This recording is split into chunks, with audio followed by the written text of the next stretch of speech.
The New Chemical Light, Alchemical Manuscript, Fifth Tract, on the generation of all kinds of stones.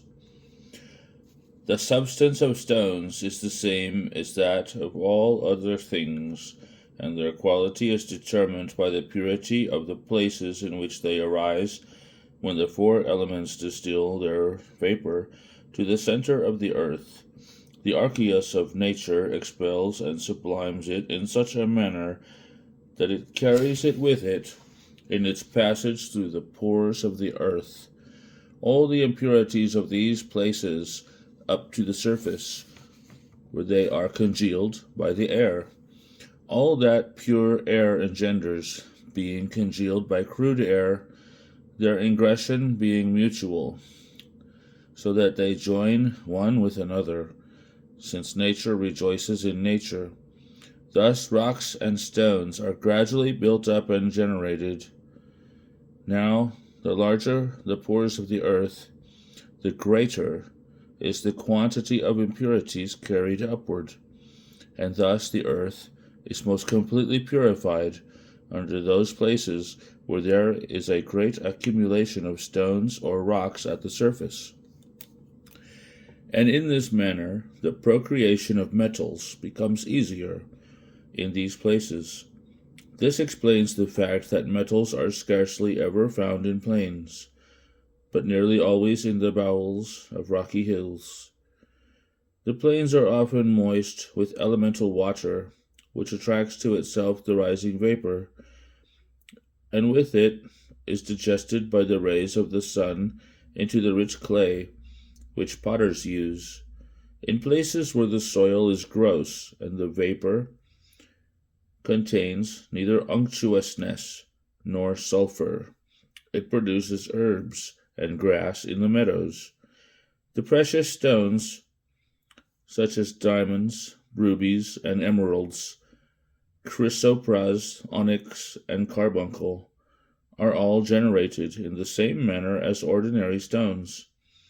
When the natural vapor is sublimed by itself without sulfur, or the unctuosity of which we have spoken, and reaches a place where there is a pure salt water, i.e., in very cold places where our sulfur cannot exist, for could it exist, this effect would be hindered. Diamonds are formed. The unctuous sulfur, which rises with the vapor, cannot move without warmth, and is instantly congealed when it reaches a slightly cold place, leaving the vapor to continue its upward movement without it. Colors are imparted to the precious stones in this way. When the unctuous sulfur is congealed by the perpetual motion, the spirit of the water digests it in passing, and purifies it by the water of the salt, until it assumes a red or white color. This color is volatilized by so many repeated distillations, and at length is borne upward with the purifying vapor, which by its aid is able to enter imperfect bodies, and thus to pervade them with color. The color is united to the partly congealed water, and fills all its pores, so that the two are absolutely one. For water, which has no spirit, is congealed by heat, and water, which has a spirit, is congealed by cold.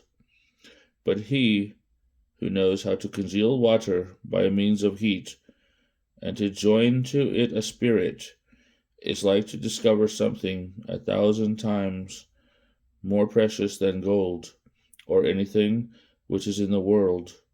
Let him separate the spirit from the waters, in order that it may putrefy, and that the grain may appear. Then let him purge off the dross, and reduce the spirit to water. This union will produce a branch, which bears little resemblance to the parent stem.